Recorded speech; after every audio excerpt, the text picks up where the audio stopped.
Dark Shadows, number 95, ETR 102566, Air 11466, take one.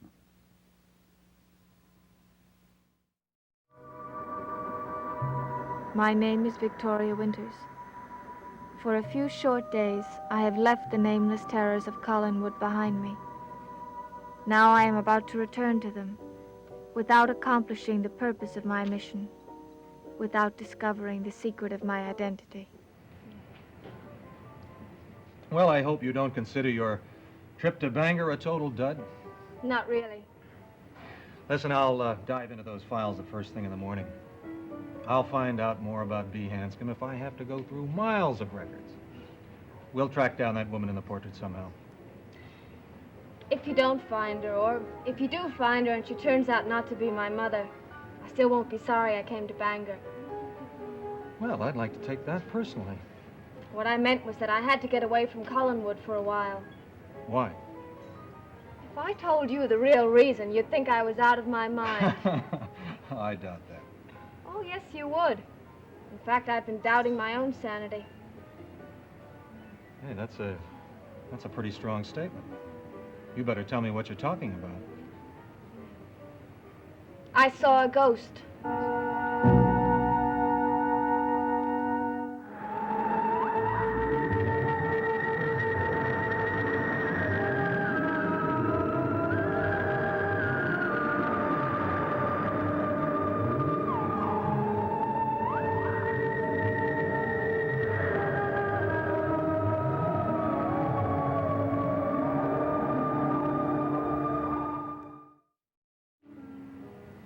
You saw a ghost?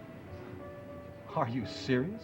I told you you'd think I'd lost my mind. No, I don't think that for a minute, but I do think you better explain. How can I explain something that defies description? Something that was unreal, something I know couldn't exist. I saw the ghost of Bill Malloy. Malloy? Yes, he ran the cannery for Mrs. Stoddard. He was killed at Lookout Point. He fell from the rocks. Yeah, I know all about it. My dad told me. But this thing you saw, it looked like Malloy? It was Mr. Malloy. Why, it even sang his favorite song, What'll You Do with a Drunken Sailor? And it spoke to me. It spoke to you? Yes, he told me that he'd been killed by someone in Collinsport, and I must leave Collinwood because I'm in danger. Vicky, where did you see this? Well, whatever it was you saw. In a closed-off room, in a locked-up room in the closed-off section of the house. It appeared from Whoa, nowhere. now, wait a minute. Let's back up. How did you happen to get into a locked-up room? It's a long story. You have my undivided attention. Well, David locked me up in there. He's Roger Collins' little boy. Yeah, I know.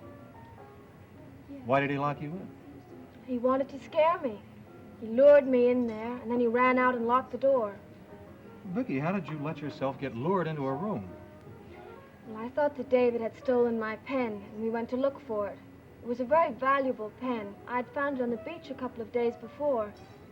As a matter of fact, I'd found it right at the point where Mr. Malloy had died.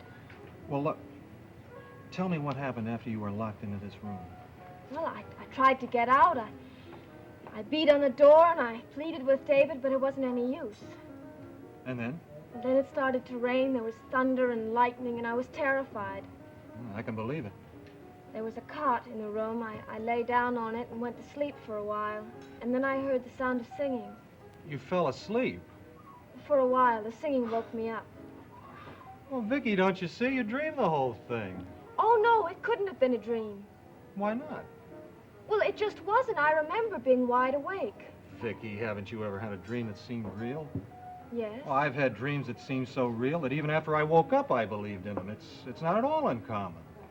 Well, I know I wasn't dreaming. This may sound strange to you, but I know that I saw Bill Malloy. Vicky. Look, listen to me. Let's think about this thing logically.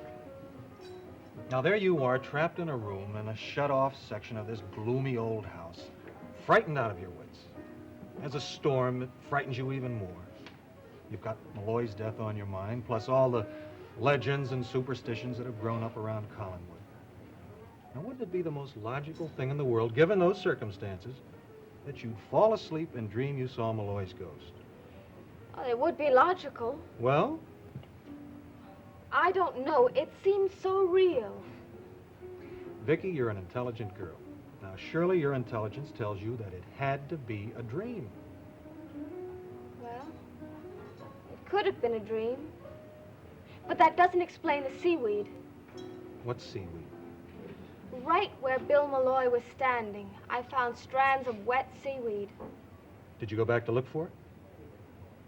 Yes, and it was gone. Oh, we can sit here and be very logical, because we're miles away from Collinwood. But when you're back there, it's different. You find yourself believing things that you scoffed at before. You're frightened of that house, aren't you? I'm terrified of it. There's something sinister about it. I can't explain it, but it's in the air. Then why go back there? What? I said, why go back? You can find other jobs. Oh, no, I have to go back. David pleaded with me. David couldn't be very fond of you if he goes around locking you in deserted rooms. He's a strange boy, but I think I can help him. Look, Vicky, the Collins family can find another tutor. Think about yourself for a change. Think about what might happen to you if you went back to that house, what it might do to you. I am thinking about myself. I have a very good reason for going back. It's a selfish reason. What? I'm embarrassed to tell you. Why should you be? Because you have a logical mind, and my reason for going back to Collinwood is not logical. Vicky, what is it? I feel that I belong there. Why should you feel that way? That's just it. I don't know. I told you it wasn't logical. I've been searching for myself so long, and I feel I might find the answer at Collinwood.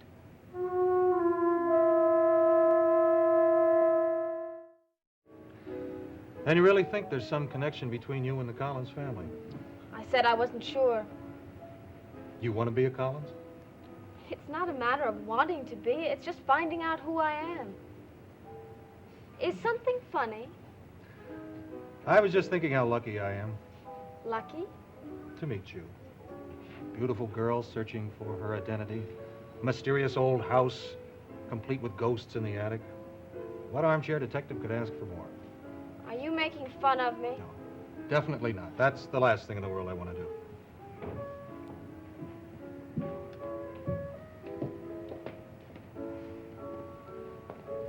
Vicky.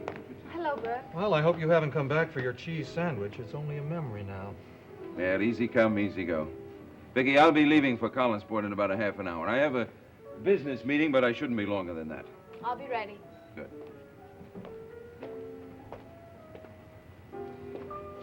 Didn't know you had a ride back to Collinsport. Yes, I'm glad Burke is driving me back. I seem to have missed the last bus. I know. I'm disappointed. Why?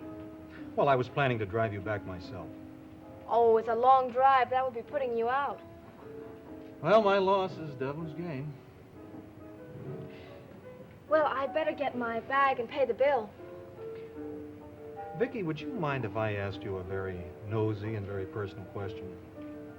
That depends on the question. Is there anything between you and Devlin? Between us? Are you more than friends?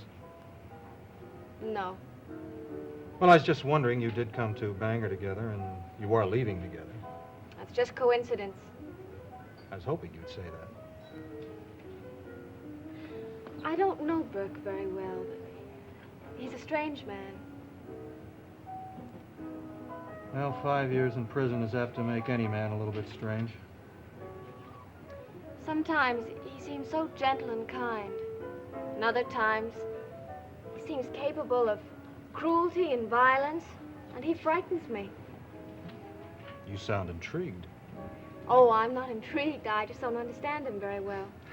Well, in any case, we've established one point, and that is that Burke Devlin does not qualify as a boyfriend. Is there a boyfriend in the picture?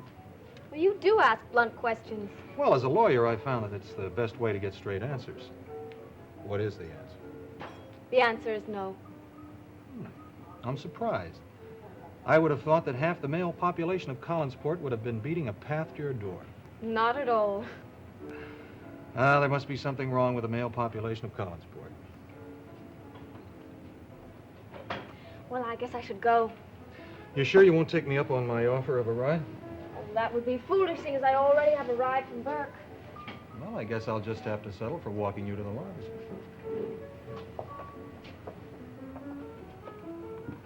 Frank, thank you again for everything. My pleasure. Look, I'll get into those files the first thing in the morning. But, you may have to be patient. We have miles of records. They go all the way back to 1879, so it may take a little while before I can come up with something. I'll understand. Would you mind just one more blunt question? What is it? Well, I'd very much like to see you again, and not in my professional capacity. Vicky, I didn't mean to embarrass you. A simple yes or no will do. Yes.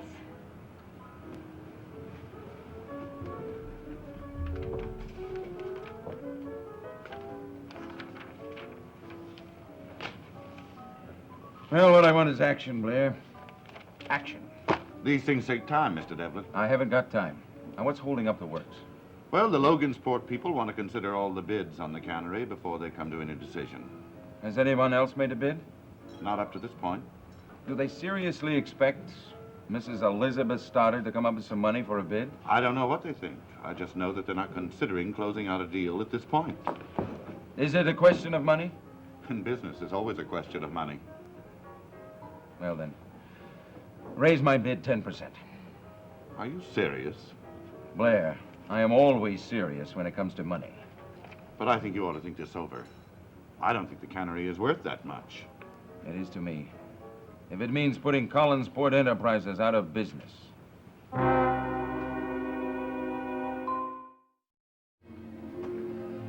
I brought these contracts along. They'll need your signature. Good. Where do I sign? I'd better glance over them for a minute, make sure they're nice and legal. You do that. Because that's the way we want it. Nice and legal. Bert? Oh, Vicky. All set? Yes, my bag is in the lobby. Good. Have a seat. Oh, I don't want to intrude. I just want to tell you. No. You're not interested. We were just about finished, right, Blair? Right. Oh, by the way, I don't think you two have been introduced. Victoria Winters, James Blair. How do you do? Blair, you look over the contracts while I go and check out of the hotel, get my bags. Sit right down here, Vicky. I won't be a moment. All right, Burke. Are you from Collingwood, Miss Winters? No, I'm not from Collinsport, but I work there at a house called Collinwood. Collingwood? Why? I didn't know that Mr. Devlin was friendly with anyone from that house. I only know Mr. Devlin in a business way. What business are you in, Mr. Blair? Well, I have interests in several businesses. You might say I'm a jack of all trades. Would you excuse me if I sign some of these contracts? Oh, of course.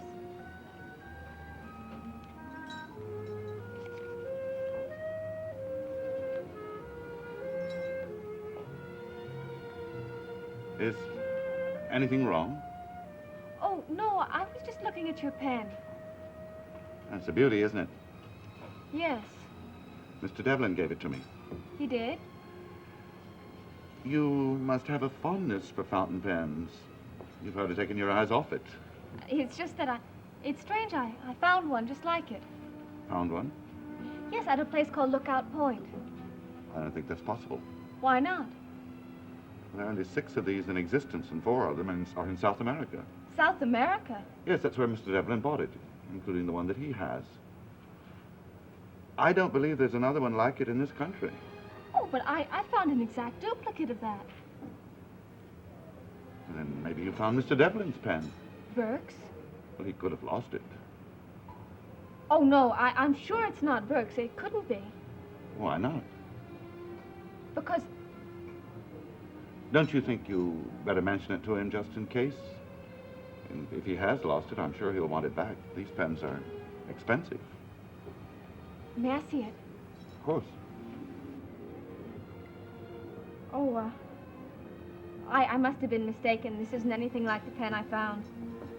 But you were so sure it was just a moment ago. Well, I thought so until I looked at it closely. The pattern is entirely different. Well, I thought you might be mistaken.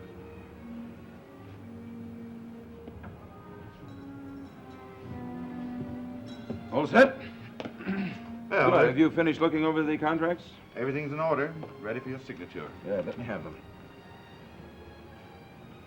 Oh, I forgot. My pen is among the missing. I'll have to Oh. borrow yours. Be my guest.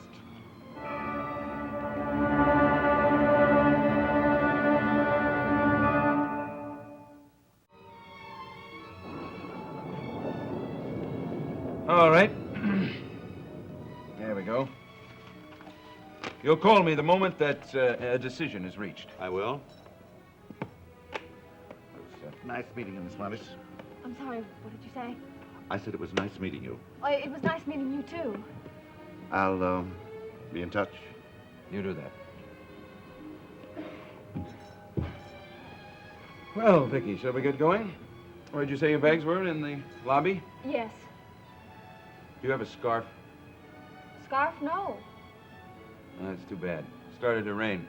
We're going to have to make a run for it. Burke, Aren't you coming? I have to make a telephone call.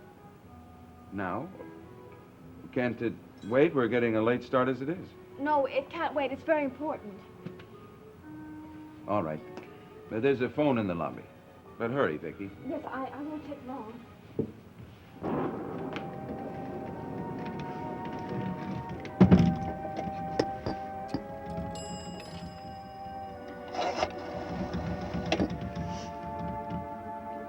Operator, I'd like to talk with Mr. Frank Garner in Bangor.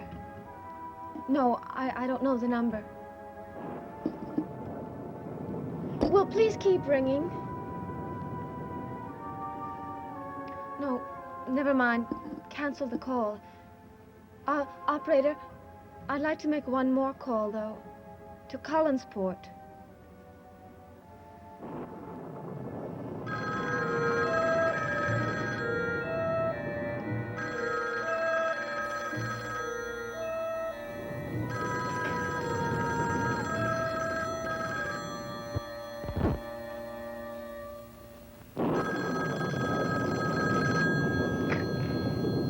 Yes? Roger, it's Vicky. Well, we've been expecting to hear from you. I'm in Bangor, Roger. Could you please come up and get me home? Bangor? Want me to drive all the way to Bangor on a night like this? I wouldn't ask you if I wasn't so frightened. I think I'm in danger. What are you talking about? Burke Devlin. Devlin? What about him? Well, I think that he's connected with Bill Malloy's death. What? Do you remember that pen that I found on the beach near to where Mr. Malloy died? Yes, vaguely. It was Burke's pen. Well, how do you know that? I just found one identical to it. Don't you see what this means? Burke must have lost it on the beach. He could have been there with Mr. Malloy. He could have killed him. Now calm down, Vicky. Is Devlin there with you now? Yes. Roger, he wants to drive me home. I don't want to go with him. I'm afraid and I don't know what to do. Vicky, listen to me. Tell Devlin you can't go back with him. Make some kind of an excuse, but get out of it, and I'll come and get you. You will? Yes, where are you now? I'm in the lobby of the hotel. Wait right there. I'll be there as soon as I can. Thank you, Roger. And Vicky, Yes? don't mention the pen to Devlin. Do you understand? Under any circumstances. You wouldn't want to arouse his suspicions. No, that's the last thing I'd want to do. I'll leave right now, and I'll get there as soon as I can. Just wait for me, do you hear? Yes, I'll be here.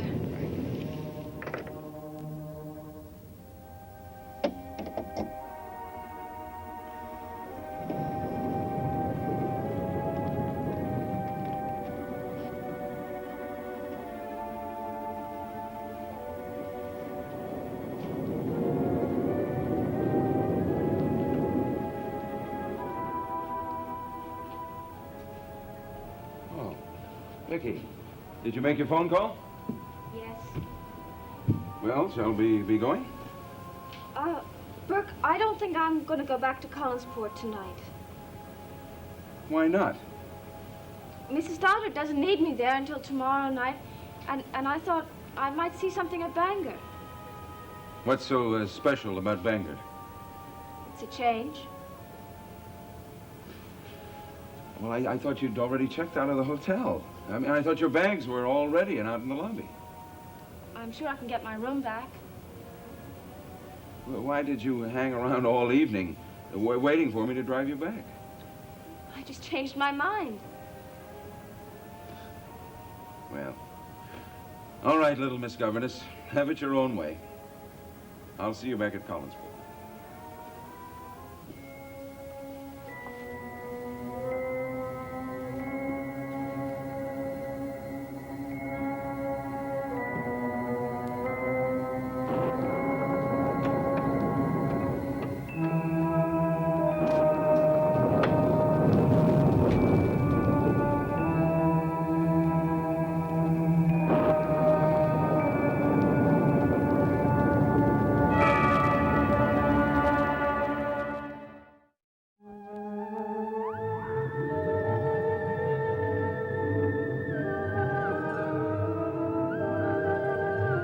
See the FBI in action Sunday night at 8, 7 Central Time. Ephraim Zimbalist stars as Inspector Erskine here on ABC.